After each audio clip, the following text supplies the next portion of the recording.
few weeks ago, I saw a LinkedIn post that stopped my scroll. I have nothing left in the tank. Is this just burnout, or is there something deeper happening? Women's job satisfaction drops by 20% as they move from mid to senior level positions. The higher we climb, the less satisfied we become. It's not a mindset problem, it's a structural one. I needed to understand why.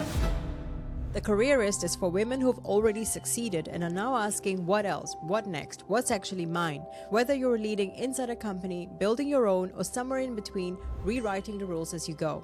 This isn't career advice, it's career architecture. Let's get into it. A few weeks ago, I saw a LinkedIn post that stopped my scroll. Someone I'd worked with, a senior, highly successful woman, announced she was stepping back. Not retiring, not burnt out, just done performing. The comments were fascinating.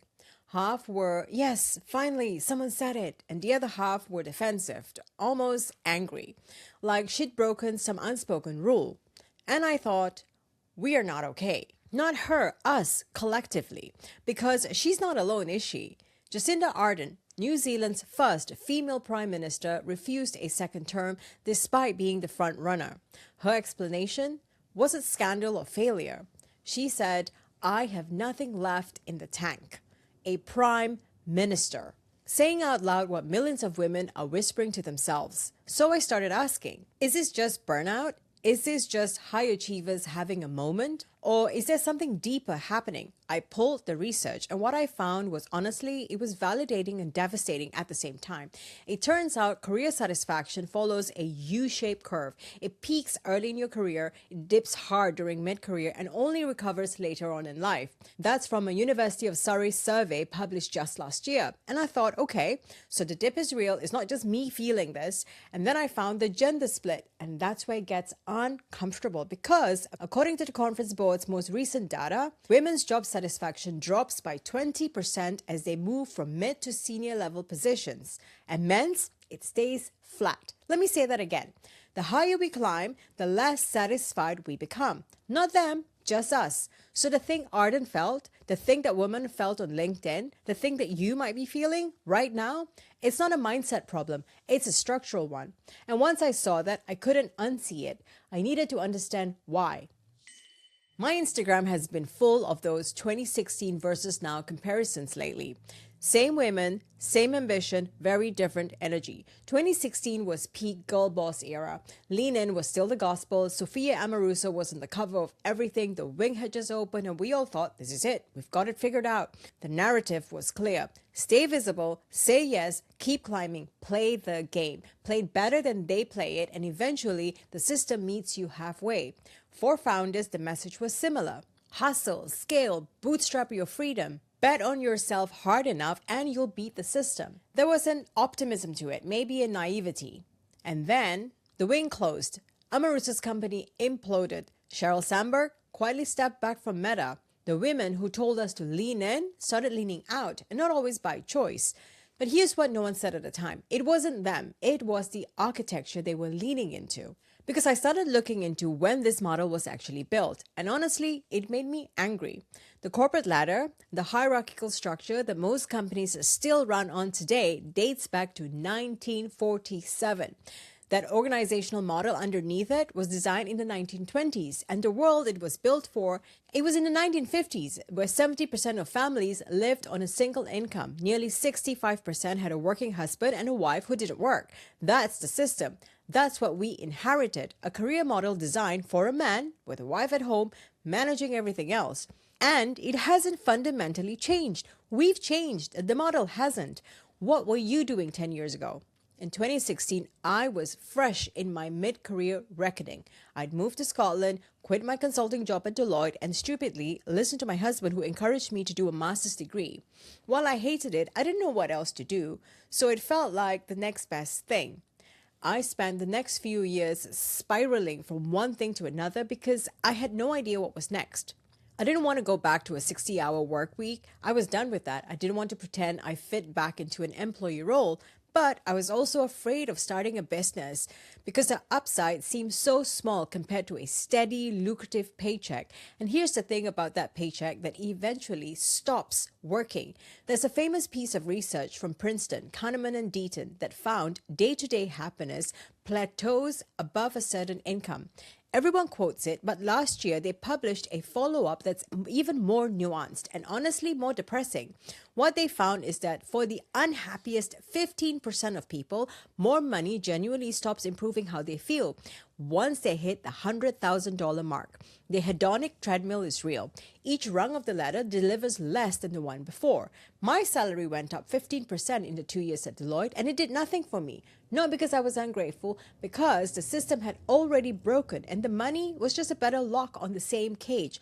Like me, the women I speak to haven't lost their ambition. They're not afraid of hard work, but we're all questioning the deal itself. Because somewhere between then and now, the cost went up and the returns, they got thinner. For the corporate women, it means more responsibility, fewer buffers, more output, less support, more visibility, less protection. For the founder, more freedom on paper, more trapped in practice, more revenue, less margins, more clients, less life. This isn't a motivation problem. It's a design problem. And the career model hasn't evolved, and we have. That's a pattern I've seen in my own career, in the women I work with, in almost every successful woman I know. It goes like this. First, you play the game. You figure out what gets rewarded. Competence, reliability over delivery. You absorb the yeses when you want to say no. You make things look seamless and easy, and it works. You get promoted, you grow, you build something. You earn the trust as the person who handles things. But then the game changes and no one tells you. The behaviors that shaped your first chapter, they become invisible. At work, you stop being someone who's proving herself. You become someone who's simply assumed. Assumed to be competent because you've proven it. Assumed to not need support because you've never asked for it. As a founder, you stop being scrappy. You become the bottleneck, holding everything together so tightly that the business can't breathe, and neither can you. Now, I want to share something here because when I found this data, it genuinely changed how I saw my career. McKinsey's latest Women in the Workplace report, their biggest study done with lean-in, found that women consistently receive higher performance ratings than men. We are literally outperforming. But this is the part that will make you furious. Women receive 8.3% ratings lower for potential. Not what you've done, what they imagine you could do. And because of that gap, women are 14% less likely to be promoted. So you're outperforming and you're still less likely to advance. Not because of your track record, because of someone else's imagination. And apparently, they imagine less for us. That's a stage where you feel the mismatch, where you blame yourself. You're doing more than ever, enduring more stress, but something's off. And when you finally feel the weight of that, when you look around and think, how did I get here? It doesn't feel structural. It feels personal, like you've lost your edge, but you haven't. You've reached a point where the old model broke. There's something Cody Sanjay says that I keep coming back to. The most dangerous career advice is the advice that used to be true. Over-deliver, stay humble, let your work speak for itself. The advice that built your first act, it won't build your second. And part of why the model breaks, the work that got you here becomes invisible, even to you. There's a term I keep coming back to, invisible labor. We typically use it in the context of home, emptying the dishwasher, school permission slips, meal planning, but invisible labor lives in our professional lives too. And at senior levels, it compounds. For women at work, it's organizing the meeting and then doing the pre-meeting. It's ordering the lunch and the coffee, the extra read of the room, the constant calculation of how do I say this so it lands without threat. For the founder, it's being the strategist and the admin, the visionary and the one chasing invoices. I wanted to know how much of this is real and how much of it is just how it feels. So I went looking. And the answer is staggering. Women spend roughly 200 more hours a year on non-promotable work than men in the same roles. That's 5 full working weeks every single year on tasks that never appear on a performance review. And no one will ever thank you for, that simply vanish. And it's not because we volunteer. Well, partly. Women face 44% more requests to take on this kind of work than men, and we say yes 76% of the time. Because what happens when we don't? Harvard Business Review and MIT Sloan both found the same thing. When men do office housework, they're rewarded for it, recommended for promotions, seen as going above and beyond. And when women do it, it's baseline, expected. But when women refuse, they receive worse performance reviews. They're seen as less likable. So we can't win by doing, or we can't win by refusing. That's not a choice. That's a trap. And here's where it gets heavy. Because this invisible tax doesn't just quietly accumulate, it exploded. When COVID hit, over 20 million women left the workforce in the first wave. Women accounted for 53% of all U.S. labor force exits in the first 12 months. Mothers of small children lost work at 3 times the rate of fathers. They called it the she-cession. Women's employment dropped to 63%, the lowest level since 1984. And the reason was obvious to every woman alive. When the childcare infrastructure disappeared overnight, it was women who absorbed the fallout. Because that's what the system always expected us to do. Then slowly, women fought back. By June 2023, women's employment hit 75%, the highest ever recorded. We rebuilt it. But here's what's happening right now that most people don't know. Since January 2025, 212,000 women have left the workforce. Again, college-educated women's participation has dropped from 70% to 67% in just months. The cause? Return to office mandates. Fortune 500 companies requiring full-time office presence nearly doubled from 13 to 24% in 6 months. The flexibility that helped women rebuild their careers is being revoked, and women are walking away. Again, this isn't a cycle, it's a pattern, and it tells you everything you need to know about whose needs the system was designed for. And at some point, quietly, you start to pull back. Not dramatically, just strategically. You stop volunteering for that extra thing. You make yourself less available. You become resentful about your own business. The headlines call it quiet quitting, as if it were laziness. As if 77% of the global workforce has simultaneously decided to stop caring.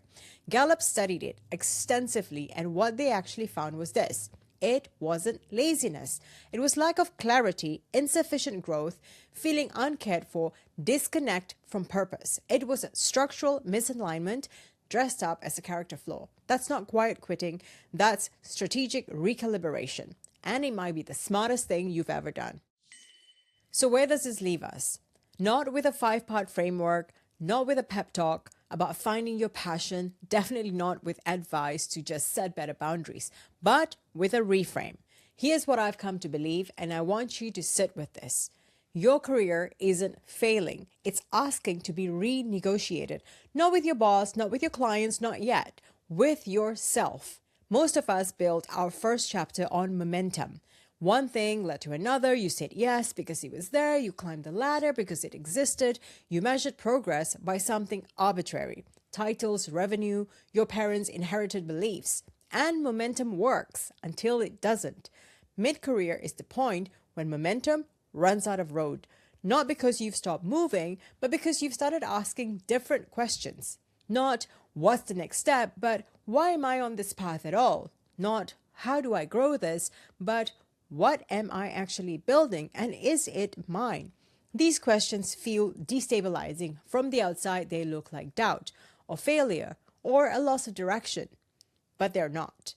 They're the beginning of something else, a shift from ambition to agency, from performance to alignment, from what you should want to what you actually do.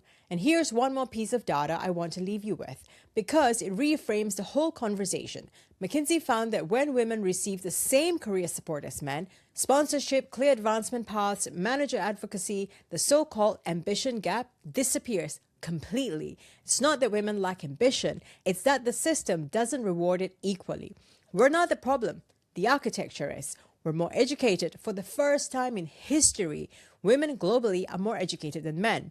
In the US, 47% of women between the ages of 25 and 34 hold a degree versus only 37% of men. We're more self-aware, more economically responsible than any generation before. But we're still managing careers within structures that assume someone else is handling the rest. So the question isn't why are women pulling back? It's why would anyone keep over investing in a system that stopped investing back? So here's where we are. I've taken you through the data, the pattern, the structural story beneath the personal one, and I realized something as I was putting all of this together. We have the macro data, the McKinsey reports, the Gallup surveys, the workforce statistics.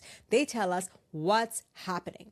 But what we don't have, what nobody has, is the full picture of what's happening inside the careers of women like us. Not headline data, not a yes or no satisfaction score, but the real, specific, messy breakdown. Which parts of your career are thriving?